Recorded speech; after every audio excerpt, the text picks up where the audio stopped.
बाप रे, आज कितनी ठंड लग रही है। मुझे तो काम पर भी जाने का मन नहीं कर रहा। ऐसा लग रहा है कि सारी की सारी हड्डियां जम गई हैं और पैर अक गए हैं। मन कर रहा है कि आग के पास ही बैठा रहूं। पापा पापा, मुझे बहुत ठंड लगती है। मुझे एक स्वेटर चाहिए। मेरे हाथ पैरों में भी बहुत कनकनी होती है और मेरे दांतों से भी टर टर की आवाज आती है। हाँ जी मुन्नी, सही कह रही है। मुझे भी बहुत ठंड लगती है। अगर मैं हर दिन लकड़ियाँ ही जलाऊंगी तो खाना बनाने के लिए लकड़ियाँ नहीं बचेगी। और वैसे भी अभी ठंडी चल रही है, लकड़ियाँ मिलने में बहुत मुश्किल होगी। सुनो चंदा, मैं काम पर जा रहा हूँ, लेकिन मुझे ठंड बहुत लग रही है और वह जमींदार भी एक नंबर का कंजूस है। आज मैं शायद जमींदार से पैसा मांगकर तुम दोनों के लिए एक स्वेटर और एक शाल लेने के लिए सोच रहा हूँ। सुरेंद्र जैसे ही घर से बाहर निकलता है, बाहर निकलते ही वह देखता है कि बर्फ अब और तेज गिर रहा होता है और ठंडी हवा चल रही होती है। लेकिन फिर भी वहां काम करने के लिए जाने लगता है। जैसे वह गांव में पहुंचता है, उसके दो दोस्त भी आग ताप रहे होते हैं। सुरेंद्र उनके पास आता है। अभी तक तुम यहाँ बैठे हो, काम पर क्यों नहीं गए? और बाजार पूरा खाली खाली क्यों है? सबकी दुकान खुली हुई है, कोई दुकान के अंदर तो बैठा ही नहीं है। अरे सुरेंद्र भाई, आज की ठंडी तो हड्डी गला देने वाली ठंडी है। मुझे तो ऐसा लग रहा है जैसे कि मेरी पूरी की पूरी हड्डियां जम गई हैं। मैं तो हिल भी नहीं पा रहा हूँ, तो काम पर कैसे जाऊँगा? अरे हरी, मुझे तो काम पर जाना पड़ेगा। मुन्नी के पास स्वेटर नहीं है और चंदा के पास भी स्वेटर नहीं है। सोच रहा हूँ कि आज की दिहाड़ी मिलेगी तो उन दोनों के लिए थोड़े थोड़े ठंड के कपड़े ले लूँ। हाँ भाई, तुम सही बोल रहे हो। मुझे भी मेरी पत्नी के लिए आज कपड़े लेना है। हरी और सुरेंद्र दोनों कंपकपी लेते हुए काम पर जाने लगते हैं। हवा अभी भी तेज होती है और अभी भी बर्फबारी हो रही होती है। कुछ ही देर में हरी और सुरेंद्र अपने मालिक के यहाँ पहुँच जाते हैं। चलो अच्छा हुआ तुम दोनों आ गए। मैं तो सोच रहा था कि आज इतनी ठंड है तो कोई भी काम करने यहाँ पर नहीं आएगा। बहुत सारा अनाज गोदाम के बाहर पड़ा हुआ है, जाओ और उसे फटाफट गोदाम में रख दो। मालिक, आज हमें पैसे चाहिए। आज ठंड बहुत लग रही थी, फिर भी हम काम पर आए। पूरी हड्डियां जम गई थीं। ऐसा लग रहा था कि किसी ने चुना पोत दिया है और हम जुड़ गए हैं। तुम चिंता मत करो, मैं आज तुम दोनों को पैसे दे दूंगा। तुम जाओ, जाकर गोदाम के पीछे अनाज पड़ा है, उन सबको अंदर रख दो। सुरेंद्र और हरी गोदाम में काम करने चले जाते हैं।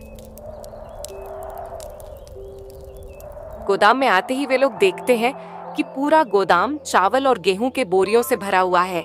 इतनी सारी बोरियां देखकर हरी हैरान हो जाता है। अरे सुरेंद्र, इतनी ठंडी में हम काम कैसे करेंगे?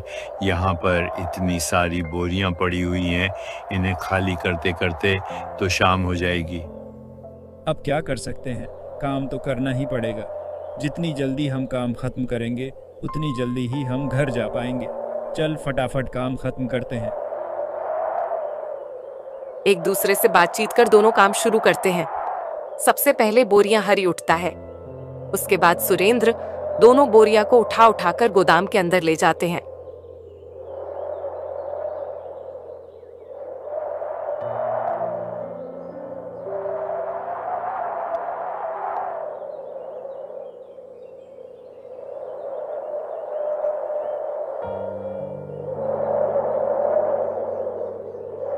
काम करते करते सुरेंद्र और हरी को शाम हो जाती है और वे दोनों सारी की सारी बोरियां भी गोदाम के अंदर रख देते हैं। जैसे शाम होता है, सुरेंद्र और हरी अपने सेठ के पास पहुंच जाते हैं, जहां उनका मालिक अभी भी आग जलाकर बैठा हुआ होता है। मालिक, आज तो बहुत काम था, लेकिन हमने सारा काम कर दिया है। अब आप जल्दी से हमें पैसे दे दीजिए ताकि हम घर चले जाएं। हाँ भाई, मुझे याद है तुम दोनों ने आज लगभग 400 बोरियां खाली करे हैं। अगर मैं तुम दोनों को 200 बोरियों के पैसे दूं तो तुम दोनों के ये लो तुम्हारे पैसे।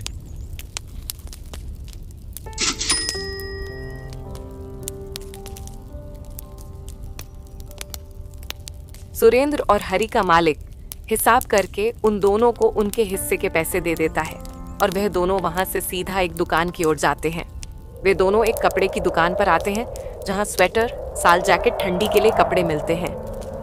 लेकिन ठंड इतनी होती है कि दुकान वाले ने भी अपने दुकान में आग जलाकर ताप रहा होता है। सुनो भाई, मेरी एक 6 साल की बच्ची है, उसके लिए एक स्वेटर दे दो, और मेरी पत्नी भी है, उसके लिए बड़ा सा साल दे दो। आपकी 6 साल की बेटी है और आपको अपनी पत्नी के लिए साल चाहिए। बस 2 मिनट रुकिए, मैं अभी आपका सामान देता हूँ। थोड़ी ही देर में दुकानदार सुरेंद्र को उसके बताए हुए सामान दे देता है।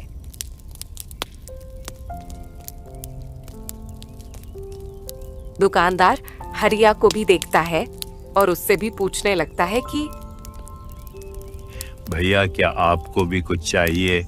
आजकल बहुत ठंड है, आपकी भी बच्ची या पत्नी होगी, उनके लिए कुछ कपड़े ले लीजिए।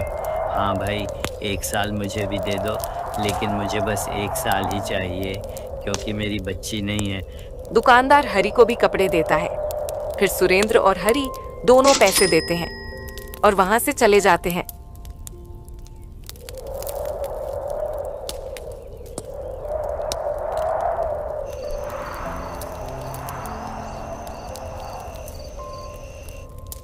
अब अंधेरा होने लगता है, लेकिन ठंड वैसे की वैसी रहती है। सुरेंद्र की पत्नी अपने घर में दिया जलाकर अपनी बेटी के साथ बैठकर आग ताप रही होती है। तभी सुरेंद्र बाहर कपड़े लेकर आ रहा होता है। अचानक से हवा एकदम तेज हो जाती है और सुरेंद्र जो कपड़े लेकर आ रहा होता है वह हवा में उड़ जाता है।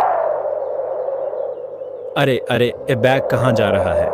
धीरे धीरे वह बैग हवा में उड़ने लगता है। सुरेंद्र उस बैग के पीछे पीछे भागने लगता है।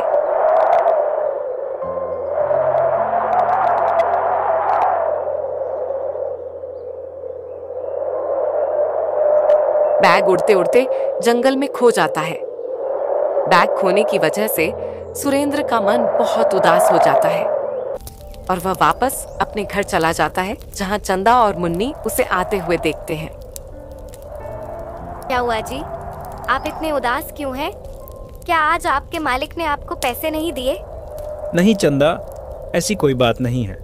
आज मालिक ने मुझे पैसे दिए थे और मैं उन पैसों के तुम्हारे लिए कपड़े लेकर आ रहा था। लेकिन अभी जब मैं आंगन में पहुंचा तो हवा बहुत तेज हो गई और मेरे हाथ से कपड़े का थैला उड़ गया। आपको ध्यान से कपड़े रखना चाहिए ना जी। देखिए, अब नुकसान हो गया ना।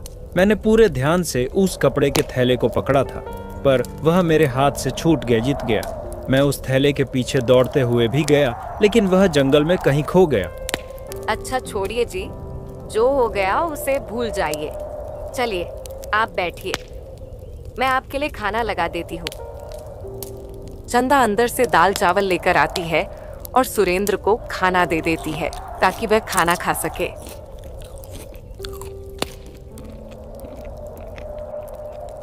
चंदा, क्या तुमने और मुन्नी ने खाना खा लिया? अगर मेरे घर आने में कभी कभी देर हो जाए, तुम दोनों खाना खा लिया करो, मेरा इंतजार मत करा करो। मैंने और मुन्नी ने खाना खा लिया है। हम आपका ही इंतजार कर रहे थे कि आप कब आओगे। चंदा और सुरेंद्र बात कर ही रहे होते हैं कि बाहर अचानक से हवा तेज हो जाती है और बारिश होने लगती है। सुरेंद्र जब बाहर जाता है तो वह देखता है कि पूरे आंगन में पानी भरा हुआ है। इतना पानी भरा हुआ होता है कि आदमी तैर सके। तभी चंदा भी बाहर आ जाती है और इतना सारा पानी देकर चंदा भी चौंक जाती है। अभी अभी तो बारिश शुरू हुई और अचानक से इतना पानी कैसे भर गया? कहीं हम मर तो नहीं जाएंगे ना जी? अरे चंदा, शुभ शुभ बोलो, हमें कुछ नहीं होगा, हम यहाँ से जरूर निकल जाएंगे। तुम मुन्नी को बाहर बुला लो। मुन्नी बेटा, फटाफट बाहर आ जाओ, जल्दी आओ।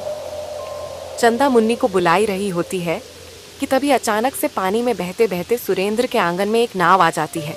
देखो चंदा, भगवान भी हमारे साथ है। ये देखो, हमारे पास अपने आप बहते हुए नाव आ गई है। चलो अब मैं नाव चलाता हूँ और तुम दोनों फटाफट बैठ जाना। सुरेंद्र और चंदा और उसकी बेटी तीनों जन नाव में बैठ जाते हैं और पहाड़ की ओर बढ़ने लगते हैं, जहाँ पानी का स्तर कम होता है। जाते जाते उन लोगों को हरी और उसका मालिक दिखता है, जो बचाव के लिए आवाज लगा रहे होते हैं। बचाओ हमें, कोई बचाओ, कोई तो बचा लो हमें, हम डूब जाएंगे, बचा लो हमें कोई। आप दोनों रुको, मैं अभी वापस आता हूँ। अगर आप लोग बैठ गए तो नाव डूब जाएगी और कोई भी नहीं बच पाएगा। सुरेंद्र अपनी पत्नी और बच्चे को पहाड़ के ऊपर लाकर छोड़ देता है, जहाँ पानी का स्तर कम होता है। सुरेंद्र अपनी बीवी बच्चों को पहाड़ पर छोड़कर वापस हरि और सेठ जी के पास जाता है।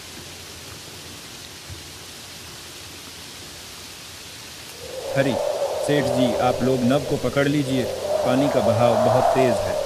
आप दोनों इस नाव पर चढ़कर बैठ नहीं पाओगे। जैसे ही नाव सेठ जी और हरि के पास जाती है, वे लोग नाव को पकड़ लेते हैं और नाव के सहारे वे लोग आगे बढ़ने लगते हैं। सुरेंद्र नाव चलाता रहता है और थोड़ी देर में उन दोनों को पहाड़ के ऊपर ले आता है। थोड़ी देर में हरि, सुरेंद्र, सेठ जी और उसकी पत्नी और बच्ची सब लोग पहाड़ के ऊपर आ जाते हैं। तुम्हारा धन्यवाद सुरेंद्र, अगर तुम नहीं होते तो आज तो हम दोनों मर ही जाते। तुम्हारे वजह से आज हमारी जान बची है। अरे नहीं सेठ जी, धन्यवाद देने की कोई ज़रूरत नहीं है। यह तो मेरा कर्तव्य है। किसी मुसीबत में पड़े हुए इंसान को बचाना अच्छा काम है। सुरेंद्र, ये तो तुम्हारा बड़प्पन है, वरना आजकल कोई किसी की मदद थोड़ी करता है।